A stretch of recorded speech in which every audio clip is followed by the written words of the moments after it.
Quest presents an unabridged recording of The Shadow Wing by Sarah Painter, narrated by Kate Rawson.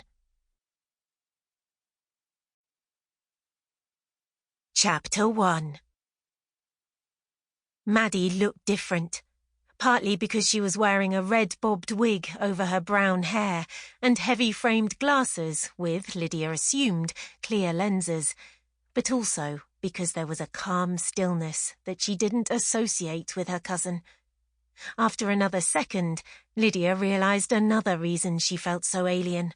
There was barely a wisp of crow.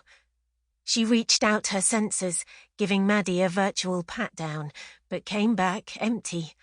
There was the smallest taste of feathers, and with concentration she could feel the warm lift of a thermal current as she lifted and flew. "Stop it," Maddie said sharply. Lydia stopped. She shifted her balance, wondering what sort of weapon Maddie would be carrying and whether she was going to chat before she killed her. She felt strangely calm. In some ways it would be comforting to die at the hands of somebody familiar rather than a stranger, keeping it in the family. "What's funny?" Maddie said. Lydia realised she was smiling. "It's nice to see you.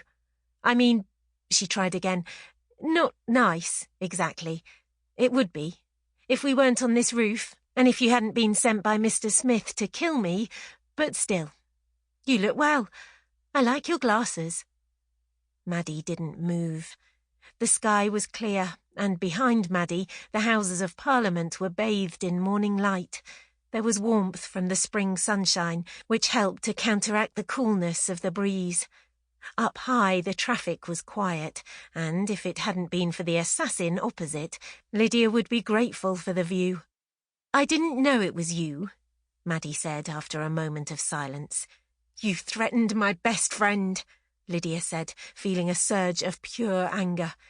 "It was in the packet." Maddie waved a hand.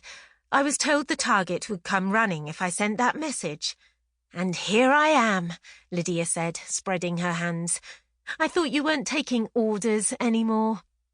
At that moment, she felt her legs begin to move. She took one step toward Maddie, her body lurching and off balance, and then another. She hadn't told her body to move. It was simply doing so, which was terrifying. She tried to push back, to regain control of her muscles, but it made no difference. It was as if the connection between her mind and her body had been completely severed. When she was... Sample complete. Ready to continue?